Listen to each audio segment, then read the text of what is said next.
Okay, so let's solve question number 8.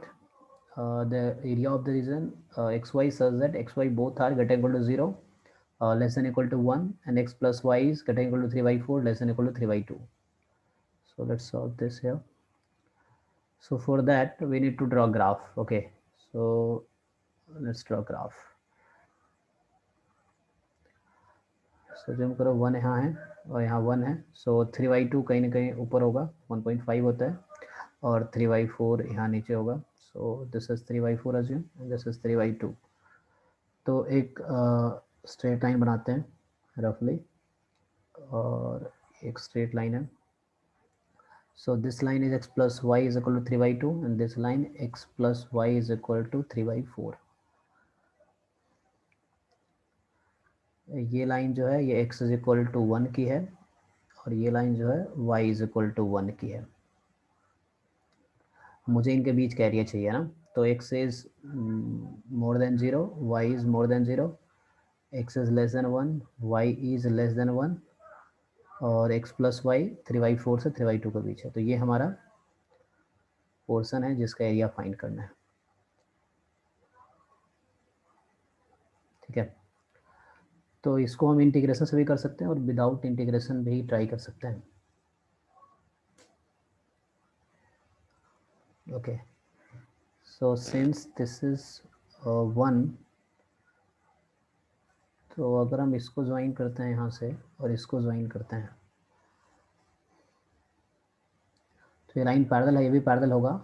So this point is 3/4 0 and this is 1, next को यहाँ और रखेगा तो 1/2.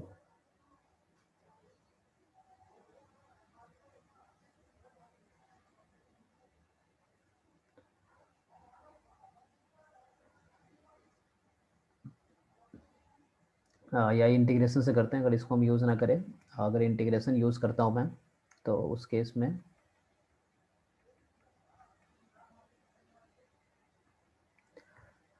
ये ब्रेक होगा. जैसे एक ये रीजन होगा, दूसरा ये होगा, 3 पार्ट में ब्रेक होगा ये.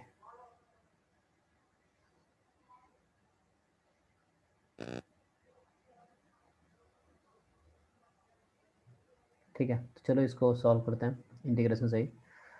सो एरिया जो होगा 3 पार्ट में मुझे ब्रेक करना पड़ेगा.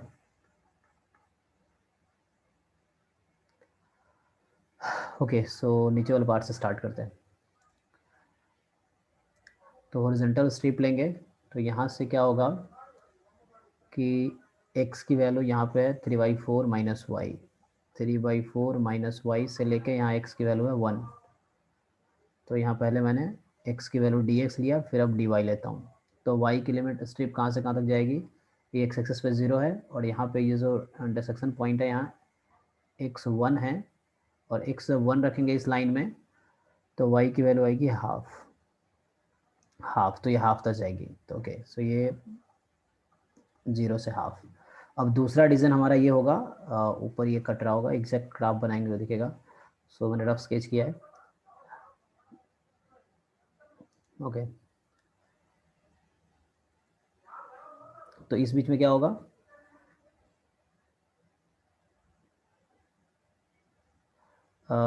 ये लाइन है लेफ्ट साइड में.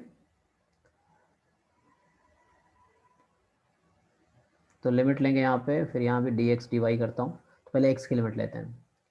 तो इधर लाइन है 3/4 माइनस वाई, और y कहाँ से कहाँ होगा 1/2 3/4. अच्छा, पहले 3/4 माइनस वाई से इस साइड में देखेंगे तो ये 1/2 से ऊपर है और ये वाली लाइन है. तो यहाँ होगा 3/2 माइनस वाई, 3/2 माइनस वाई, और y की वैल्यू होगी half to 3/4, half to 3/4. Okay,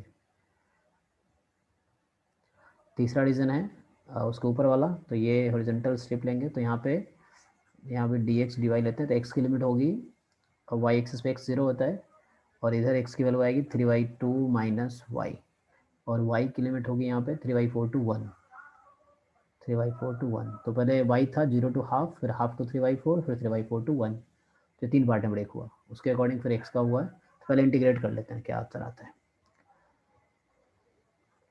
सो 0 से हाफ dx x होगा, तो 1 माइनस 3/4 प्लस वाई हो जाएगा, यहाँ रहेगा dy, फिर हाफ टू 3/4, यहाँ होगा dx, तो 3/2 माइनस वाई, फिर minus 3/4 plus y, direct integrate कर रहा हूँ मैं, तो अब dy बचेगा। फिर नेक्स्ट है इसी में प्लस थर्ड वाला 3/4 से 1, अब होगा 3/2 माइनस वाई, यहाँ हो जाएगा dy। तो इसको सिंप्लीफाई करते हैं, तो 1 minus 3/4, so 1/4 plus y dy, limit 0 से हाफ प्लस, इसको सिंप्लीफाई करें minus y plus y cut जाएगा ना, तो it's 3/4 only, 3/2 minus 3/4 is 3/4, dy value है हाफ से 3/4 प्लस 3/4 to 1, और ये ऐसे भी रखते हैं 3/2 minus y dy। Okay, so let's continue integration. तो 1/4 y plus y square by 2, limit है 0 से हाफ, और 3/4 ये y हो जाएगा, लिमिट है हाफ टू 3/4, और यहाँ 3/2 y minus y square by 2,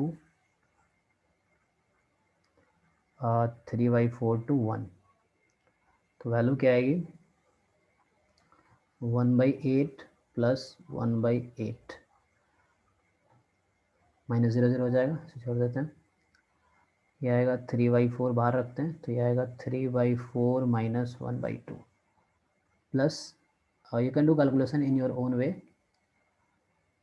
so 3/2 minus 1/2 minus 3/2 into 3/4, तो ये हो जाएगा 9/8 माइनस 3/4 का होल स्क्वायर अपॉन 2, तो 9/16 अपॉन 9/32। ओके, अब ये कैलकुलेशन करना है, तो ये 2/8 जो कि 1/4 आएगा, यहाँ पे 3/4 माइनस 1/2, 1/2 इज 2/4, तो 3 माइनस 2 1/4, तो 1/4 इंटू 3/4 3/16 प्लस फिर 3/2 माइनस 1/2, तो ये होगा 2/2 1 माइनस 9/8 और 9/32, तो 8 4 जा 32, सो 9 4 जा 36 माइनस 9, सो 27 अपॉन 32। ओके, चलो 32 एलसीएम ले लेते हैं, सो 4 8 जा तो 8 होगा, 16 2 जा 6, फिर यहाँ 32 माइनस 27, तो यहाँ प्लस में होगा 32 प्लस 6 38, 38 प्लस 8 46 माइनस 27 अपॉन 32, कितना आएगा, इट्स 19 अपॉन 32, तो ये आंसर आया 19 अपॉन 32। तो ये हमने इंटीग्रेट किया है, तो थोड़ा सा यहाँ आपको प्रॉब्लम होगा इंटीग्रेशन में शायद, मैंने कैसे रीज़न लिया है। सो मैं थोड़ा सा अगर बड़ा ग्राफ बना कर दिखाऊंगा आपको, तो I will make the new graph again. So ये सपोज 1 यहाँ है 1 यहाँ है, सी, ठीक है। तो ये जो हमारी लाइन है x प्लस वाई 3/2 की है, और ये x प्लस वाई 3/4 की है, ठीक है। ये 1 है, ये हमारा 3/2 है, यहाँ 3/4 है, ये 3/4 है, ये 1 है, ये 3/2 है। क्या है, एक लाइन ड्रॉ करेंगे ऐसे,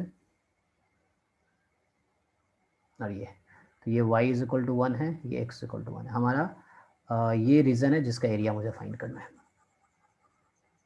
ठीक है। तो होगा क्या, हमने 3 पार्ट में ब्रेक किया, एक पार्ट ये इसके ऊपर वाला, एक पार्ट ये, तो अब आई थिंक क्लियरली दिख रहा होगा, ऊपर वाला फिगर थोड़ा कंजस्टेड था, छोटा सा बनाया था। So this is part 1, this is part 2,